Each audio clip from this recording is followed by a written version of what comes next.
Hello, Northway. Let me introduce you to Donnie Kelly. Donnie grew up in Mount Lebanon, now lives in the North Hills, attends our Wexford campus with your wife, Carrie, your sons, Brett and Luke. And right now, this guy is packed up, ready to go. Leaves for Lakeland, Florida, where you'll join your teammates, the American League defending champion baseball Detroit Tigers. Yes, for spring training. Fact about Donnie Kelly, he is the only current Major League ball player that has played all 9 positions on the field. So this is your 12th or so spring training, your 5th with the Tigers. Tell me, what do you like about spring training? What are you excited about? We're excited to get out of this weather, that's for sure. Get down there to Florida, and it's a fresh start to the season. Go down there, get into all the fundamentals, the hitting, pitching, infield, base running. There's a lot that goes into it. It's some long days down in spring training, but it lays the groundwork for a successful season. So Northway, we kick off a brand new series in February that we're calling Spring Training. We're going to be focusing on the spiritual disciplines.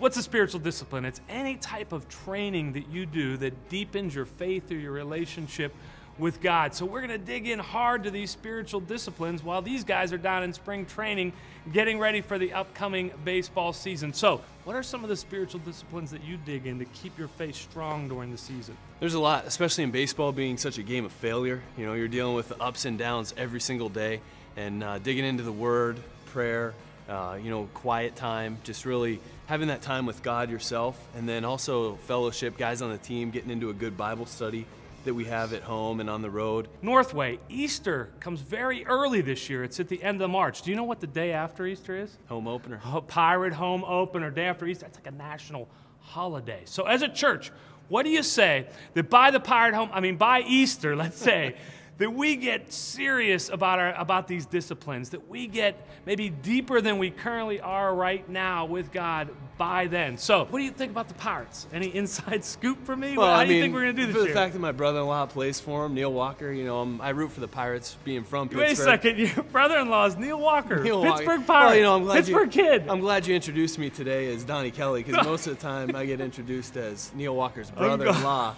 But, he's a great guy. Can you give me his autograph, you think? We might be able to work that out. But he's, they're going to have a good season this year. I root for the Buccos, 158 games this year. I think we're poised for a World Series appearance this year. The Buccos or the Tigers? Buccos. What kind of face was that? All right, join us. Spring training. Good luck this year, man. Thanks, Scott. Thanks. Donnie Kelly and his wife Carrie are great folks. Seriously, so glad that they are part of Northway. I am very excited about spring training at Northway. Obviously, I'm very excited about the spring training that's happening in Bradenton, Florida right now also. Before I dig in, sort of introduce this 4-week series, I want to just steal sort of 3 or 4 minutes here of my sermon and give you a heads up on some direction of some teaching that is going to be happening throughout 2013. If you are new to Northway, you may not realize that each year we pick a book of the Bible. I think I've got a slide here of many of the past ones that we've done. We sort of break that book off and up into several series, and then throughout the year, we will come back and do a series, 3 or 4 or 5 parts, until we complete the whole book. For 2013, we've decided to do a little slightly bit different, but here is the books that we have landed on that we're going to walk through in 2013. We're going to be journeying through 1st and 2nd Peter. We've broken this up into 3 distinctive series. The first one starts and is part of our Easter series, and we're going to study 5 encounters that Peter had with Jesus. If you grew up around the church, you're going to be familiar with these stories. And if you know Peter, he was sort of like this bold, brash disciple that often was, putting his foot in his mouth. He was what I like to call sort of a 1 step forward, 2 steps back kind of guy when it came to his faith, a guy after my own heart. And we're going to be digging into these stories and really watching Peter learn under Christ. And then we're going to kick off the second part of this the week after Mother's Day through Father's Day, and we're going to study the book of 1 Peter. And Peter writes this letter, this book of the Bible, but he's changed. He is now Peter the Rock. You've got to realize he's watch the death and the resurrection of Christ. So he's still sort of that bold person, but he also has this incredible wisdom and leadership tenacity. The book of 1 Peter is packed with these compelling stories on leaders. So we're going to move from sort of Peter the learner to Peter the leader. And then we're going to come back sort of towards the end of August, and we're going to dig into this short book of 2 Peter. It's short, but it's this amazing account of Peter's sort of final words. And if you're familiar with this book, it's filled with a lot of apocalyptic imagery and warnings. And so this series, it's going to be 5 weeks long, but the last 3 weeks of this series, we are going to be spending time examining end-time prophecy. We're going to be using some of second chapter of 2 Peter, but we're also going to be going backwards into the book of Daniel and forward into the book of Revelation. So that's where we're headed, 3 separate series through those 2 books over 2013. Encourage you, maybe if you haven't read those books in a while, just grab a hold of them and walk through them this season. So the first part of that kicks off in 4 weeks, but let me pray right now for this series, and then we're going to dig in, okay? Father God, I would just ask that between now and Easter, that you would just do something with our hearts, with our faith. You would stretch us and grow us. Lord, let this be a season that maybe someday we look back and realize was a real difference maker in our relationship with you. In your Son's name, amen. So let me start with a question. Are there moments in your life when your faith just doesn't seem to be working as well as you wished it would? Moments maybe when our faith really needs to show up. It really needs to be strong, but it comes up short. It's there, but frankly, it's not enough. It's exhausted. Our faith is tired. You know, the old faith gas tank is close to E. Right now, just gauge your faith. Think of that gas tank. Is it full? 3/4, half? Has the gas indicator light just came on? Let me come back to that. You know, for the last several years, I've gone to Bradenton, Florida for spring training. It's absolutely one of my favorite places to be. My father and younger brother live in Florida, so I have a place to crash when I go there. My brother always takes a few days off of work, and then basically we go to as many ball games from Clearwater to Fort Myers as we can pack in to one single week. If you've ever been there, it's just incredible. The atmosphere at spring training is so relaxed. We get to the parks early. We watch the batting practice. You know, you get to engage with the players and the coaches. And then, I mean, you're in the Florida sun, and it's early March, and it's just a great place to be. And one thing you notice, though, right away, is the players stretch a lot. Like, seriously, they are on the field. They are in the warm-up areas. They are on their backs. They are stretching constantly. Sometimes they're stretching each other. Sometimes trainers are stretching them. I don't like to stretch. How about you? I like to play. I like to work out. But I don't really like to stretch. I know you're supposed to, but I don't like to. In fact, I find yoga disturbing, especially when dudes do it, right?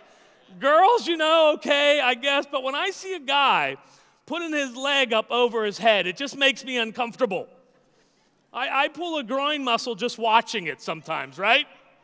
Stretching seems like a waste of time to me.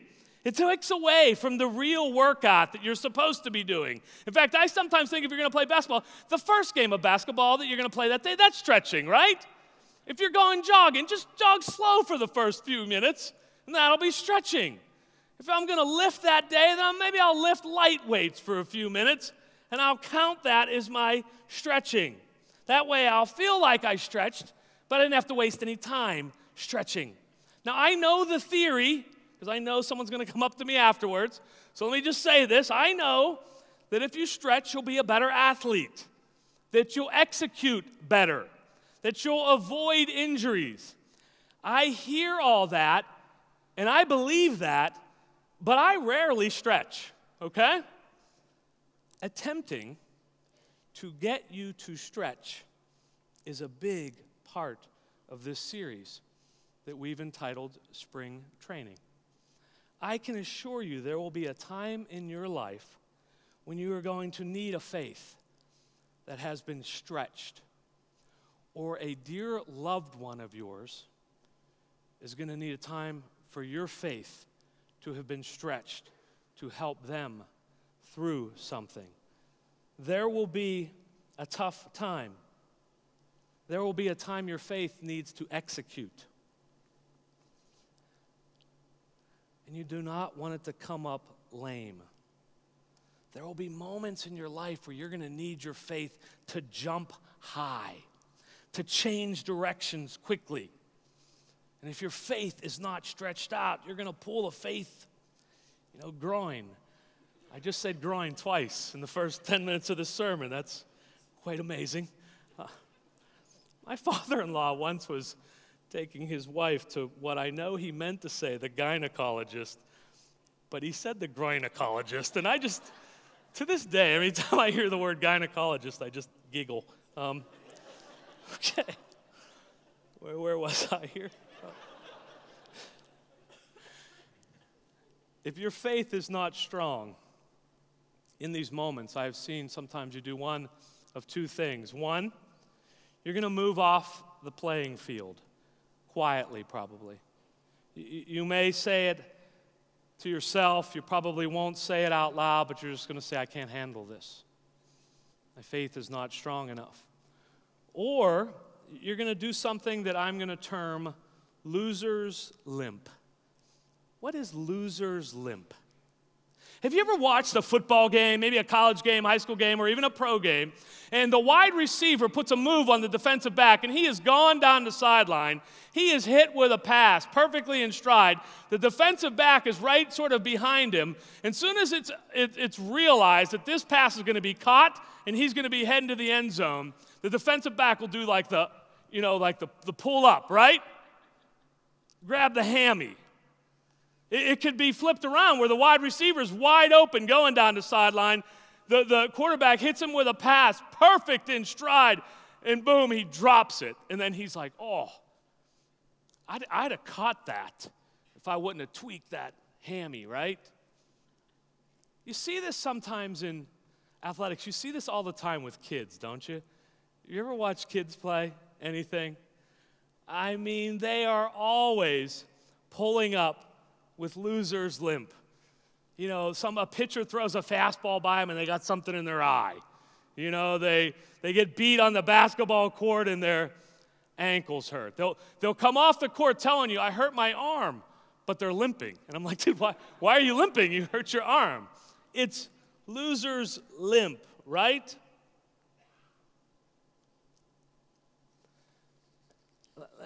Let me tell you what, though, it looks like in life when it comes to your faith. In life, loser's limp comes in your faith journey, and it sounds something like this. I used to have great faith, and then I grew up going to church and believing in God, and then. There was a time when my spiritual life was on fire, and then. And then when you listen to the story that follows the and then, it's almost always very compelling. You find yourself understanding and even agreeing with them. No wonder they lost their faith. How could anyone endure so much? No wonder. You come to the conclusion that, of course, they lost their faith. Of course, they walked away from their belief in God, except except when you meet a bunch of other people that face similar or even worse difficulties in their lives. Folks that faced a real crisis or trauma, and instead of losing their faith actually became stronger, bolder, and more resilient. Their faith grew. They did not limp off the field. They drew from this deep reservoir of faith, and they persevered. This series is intended to prevent losers' limp. But I need to tell you right up front that it's going to take some stretching, and I cannot make you stretch. We do plan on, in this series, asking some difficult questions and presenting some tough challenges each week. Our hope is that by Easter, your faith has been stretched, and you are a lot stronger than it is today, that your tank is full, or that if some point in your journey you have limped off the field and said that my faith used to be strong, and then that between now and Easter you would spend some time in spring training with us and getting ready to get back onto the field. But I have to say this, what you get out of these next weeks will be what you put into it. In this series, we're going to explore the spiritual disciplines that are found in the Bible.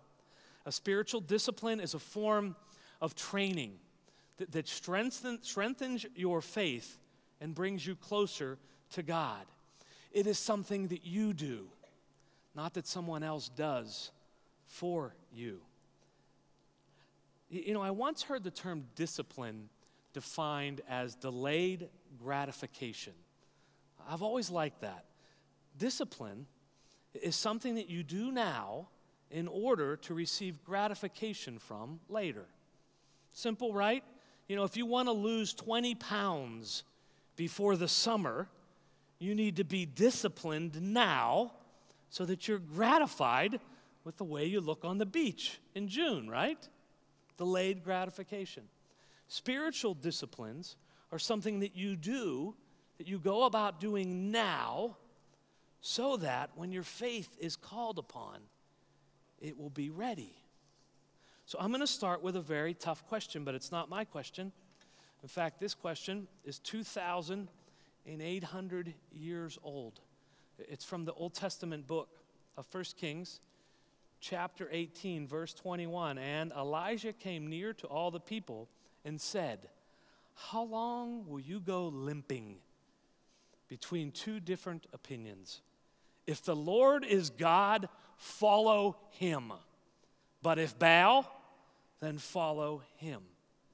Elijah, he's calling out the people of his day. And he's basically saying, how long are you going to have losers limp, folks? If you're not familiar with this passage, it is an epic clash of the Titans. I mean, it is one of my favorite, if not my favorite, Old Testament story. Let me back you up and take you then forward to where this question comes from. Go back to 1 Kings 17, verse 1. Now Elijah, the Tishbite of Gilead, said to Ahab, "As the Lord, the God of Israel lives, before whom I stand," this is Elijah talking, "there shall be neither dew nor rain these years except by my word." Elijah goes to the evil king Ahab and says, "My God says it's not going to rain from this day forward until I say so." And if you know this story, a horrible drought sets upon the land for 3 years. And Elijah goes off into hiding while Ahab and Jezebel are trying to find him and have him killed. Couple facts here to grab a hold of. The predominant god of the land was the Canaanite god of the time, the god of Baal, B-A-A-L, that I just read. A couple things that are important for us to know here. Baal, he's the storm god of the day, and also specialized in fertility. His power was manifest in the rain. Tracking with me? Stay with me here. In this society at this time, Yahweh, the God of Israel, our God, was known as what's termed a generalist God. And I'm doing this thing with my hand on purpose. Sort of a large, overarching generalist God. And Baal, he was deemed a specialist God. In this culture, rain, it was imperative for survival, right? So when it came to rain, why bother the generalist God when you can go to the specialist God, Baal? And that result from that kind of thinking was God's people, they began to dabble in the other religions of the day. See, their thinking was sort of something like this. God, we know you're sort of, like, you got the big picture covered, right? Like, we know you sort of got that, but when it comes to certain things, we're just not sure that you still got it. You know, it's like, maybe, just maybe this other God, this specialist, it might be a better option for us. I mean, God, we're still cool, right? We're still good, you and I. I messed that up, didn't I? I don't know. Is it this with a peace sign or is it just a thumbs up? I don't know.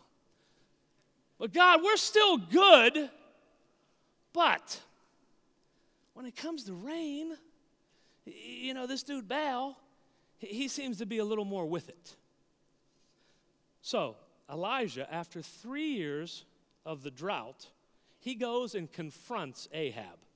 And here's what happens. I'm up to chapter 18, verse 17 now. When Ahab saw Elijah, Ahab, the king, said to him, "Is it you, you troubler of Israel?" And then Elijah answered, "I have not troubled Israel. You have, and your father's house, because you have abandoned the commandments of the Lord and followed the Baals. Now therefore, send and gather all of Israel to me at Mount Carmel, and go get the 450 top prophets of Baal that you've got. And also, while you're at it, why don't you bring the 400 prophets of Jezebel? Bring them along too." Now, I'm not going to unpack this whole thing, but here's what's going on. There's going to be a showdown. There's going to be a gang fight here. All right? So, basically, Elijah says, go get all the Baal prophets, all your boys, meet me at Mount Carmel. And when they gather for this epic confrontation, it is then that Elijah turns to the people of Israel and says, "How long will you go limping between these two options? If Lord is God, follow him. But if it's Baal, then follow him." And these sides have formed. You getting the picture here? So, basically he's saying, how long are you going to dabble with these other options? Elijah then sets the stage for the battle in verse 23. "Let 2 bulls be given to us, and then let them choose 1 bull for themselves and cut it into pieces and lay it on the wood, but put no fire to it. And I will prepare the other bull and lay it on the wood and put no fire to it. And then you guys, you call upon the name of your God, and I will call upon the name of the Lord, and the God who answers by fire, who lights these altars on fire, he is God." I love this one. It says all the people said, "It is well spoken." Like, okay, game on, right? See what's going to happen here. And the Baal guys went first. They cut up their bull. They set it on top of some dry kindling. And I mean, it just would have taken a little spark, right? And we'd have had a barbecue. But in verse 26, it says, "O Baal, answer us." So picture them marching around. But there was no voice, and no one answered. And they limped around the altar that they had made. And at noon, so hours had gone by with them calling on Baal to light up this cookout, right?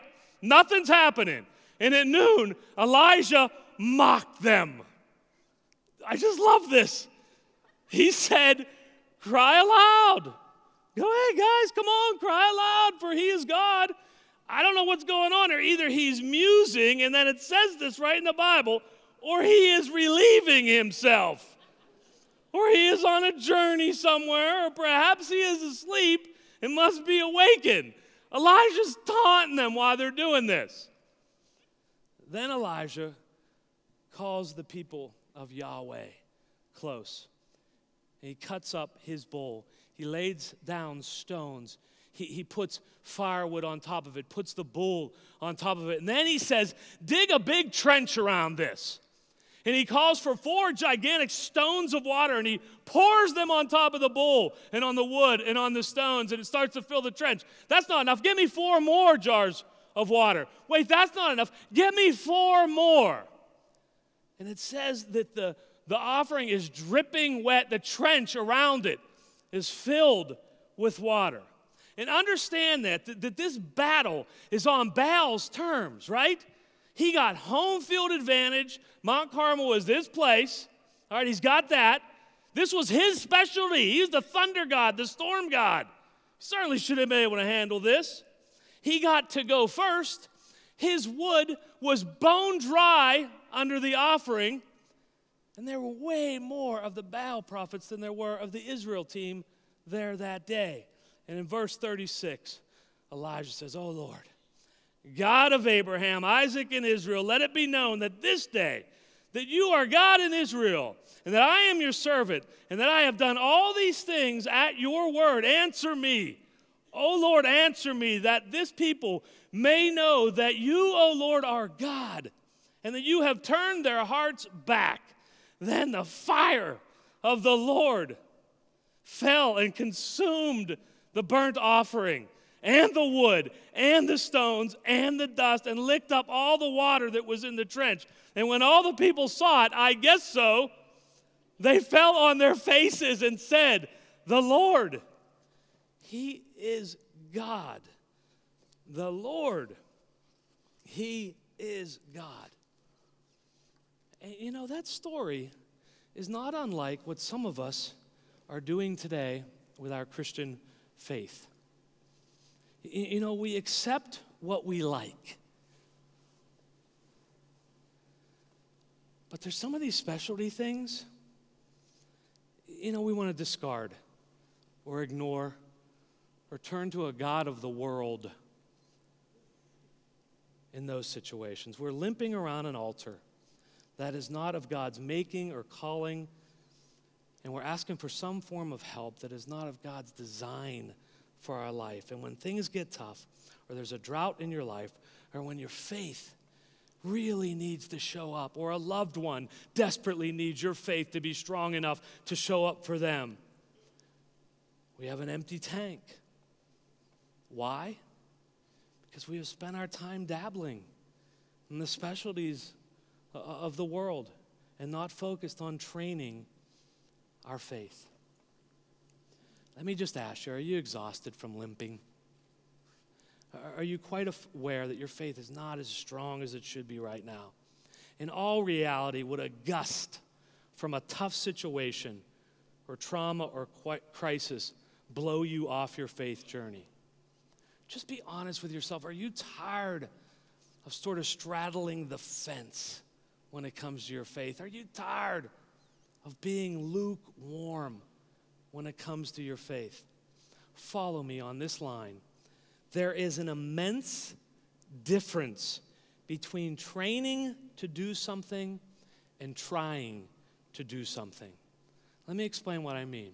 Right now, if I were to ask everybody in this room or wherever that you're participating in worship today, that I need you right now to put a pair of tennis shoes on and go run a marathon. I mean 26 miles, the whole thing. Most of you, and I said most of you, probably could not do that, right? Even if you try really, really hard, trying really hard can only accomplish so much. If you wanted to run a marathon, you would have to spend some time in training, right? You would have to train, not merely try. can I call you to engage in some training, some discipline, a little delayed gratification, some stretching? Can I call you, challenge you to join us in some spring training and dive into these spiritual disciplines over the next several weeks together as a church? Maybe for some of you, it's going to be like re-engaging with an old friend. You're going to get some extended time of solitude with God. Maybe it's simply going to be for you getting alone with your Bible each morning and reconnecting with God. Maybe, and what I'm hoping for a lot of you, you're going to try something new. You're going to stretch yourself and try maybe a spiritual discipline that you've never tried before. Maybe you're going to practice the discipline of fasting. Maybe the discipline of secrecy, frugality. There's many that we're going to talk about. Over the next several weeks, we're going to cover many different ones and focus on a few. But first, let me explain what a spiritual discipline is not, okay? One, it is not a way to earn God's favor. They are not to be used to try to be good enough for God's forgiveness or to help you out of whatever mess you might be in. Only the cross opens the door to God's forgiveness and grace. Don't engage in these disciplines as if there's some kind of extra credit points. They don't exist. Well, let me say it this way. They exist for our sake, not God's. Second, spiritual disciplines are not necessarily, hear me on this, they are not necessarily unpleasant. Discipline is not something that we would always rather not do, right? There's times where I'm in a season, I love working out. I love exercising. Discipline is not always something unpleasant. Don't look at spiritual disciplines as some form of punishment. You are training to strengthen your faith for closeness and intimacy with God, and that can be, and I assure you, it's going to be quite enjoyable at times. Third, spiritual disciplines are not a spirituality scorecard. God does not measure our relationship based on our performance. Folks, this is not how many of these you do. Don't be comparing yourself to other people. You know, like I got 2 fasts in this week and 8 hours of worship and 3 hours of solitude. How you doing? That's not what this is about, right? It's not a contest. A true indicator of our spiritual growth in the game of life is how well you are doing at loving God and loving others. So what are spiritual disciplines if that's what they're not? One, they allow us to do what we cannot do by willpower alone. They move us from trying to training. Anyone that is familiar with Alcoholics Anonymous knows that the first step of the 12 steps is acknowledging that you can't stop drinking by willpower alone. Instead, you've got to arrange your life with certain practices and discipline that will enable you to do what willpower cannot do alone. Secondly, spiritual disciplines, they're an activity that will help you gain power to live a life that Jesus taught and modeled. How many are there? There are as many as you can think of that will help you achieve Christ-likeness. And we will cover almost all of the basic ones over the next 3 weeks. Things like prayer and solitude and confession and servanthood and worship and many more. And then we're going to introduce you to some that you might not be familiar with. And lastly, spiritual disciplines, oh, please hear me on this. They are rest for your soul. Matthew 11:29. You know, take my yoke upon you and learn from me, for I am gentle and lowly in heart, and you will find rest for your souls. For my yoke is easy, my burden is light. In your notes, wherever you're worshiping today, you might have been handed one on the way in, there's a card that looks like this. Take a moment right now, just grab this. It's important. Each week, if you want to turn that over to the back, not with the side with the pictures, I'll get to that, but each week there's going to be some challenges on the back of this card. We're going to give you some options. We're going to push you a little bit. On this week, there's 3, and the first one is simple. How long are you going to go limping between 2 different opinions? I just want to encourage you right now, if you find yourself that you've been doing that oh God, you and I, we're cool, but in these couple areas here, I don't know, your word's a little outdated. I'm not quite sure that that's relevant today. I think I'm going to turn to this for my advice. Make a decision. Is it God or is it Baal? Between now and Easter. And the second one is commit to seeing this series through. 3 more weeks after today. If you miss one or can't be present for the service, commit to pulling it up online and watching it, downloading it on your iPod podcast, going to our website and watching it, but commit to hearing all 4 in total through this. Yes or no? And then lastly, would you consider this? Commit to reading one of the books. They're on the front. So if you turn that card over, from left to right, they sort of grow in intensity. The first book on the left is The Life You've Always Wanted. It's by Ortberg. This is a great book. It's called The Life You Always Wanted, Spiritual Disciplines for Ordinary People. Like if this is all sort of new to you, you're not quite sure where to even grab this book. John Ortberg is amazing. He's funny. It's just a great book. You will enjoy that book. The next book by Willard there, Spirit of the Disciplines, I just got to tell you, this book changed my spiritual walk. Years ago when I read this and fully came to grips with the spiritual disciplines, understood what they were, this book just really was the spark for that. And then maybe you're a little further along. Maybe this is not new to you. Maybe you're someone that's saying, your tank was probably 3/4 full. Man, if you've never read Celebration of the Discipline by Foster, pick that one up then. It's not a tough read, but it's deep. I mean, it's both feet in. This is a challenging book. It's one of those books that you'll probably read a chapter and like go, whew, I got to go back and read that one again, right? Will you commit to reading one of these between now and Easter? Oh, and by the way, these are available on Amazon. They're available online. You can pick them up used. You can pick them up hardback, paperback, new, and you can get them electronically. So these are easy to grab a hold of if you go out there and look them up.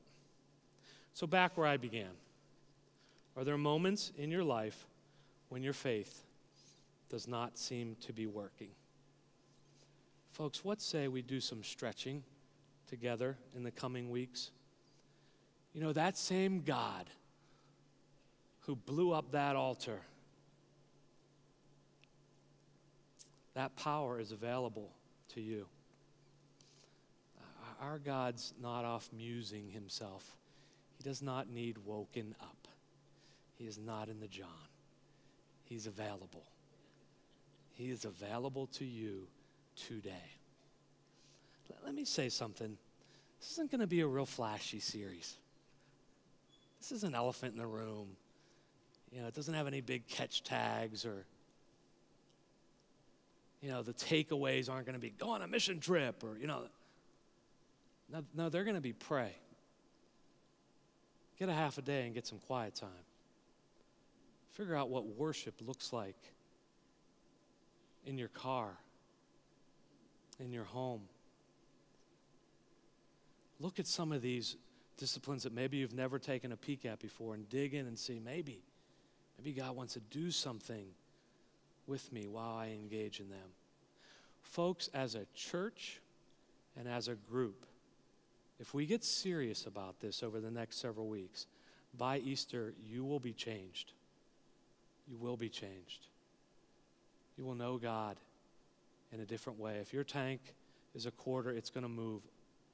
If your tank is a 1/2, you're going to fill it up. But it's going to take some stretching. I'm going to ask the campus pastors, wherever you're worshiping, if they could pop up and sort of close out your particular campus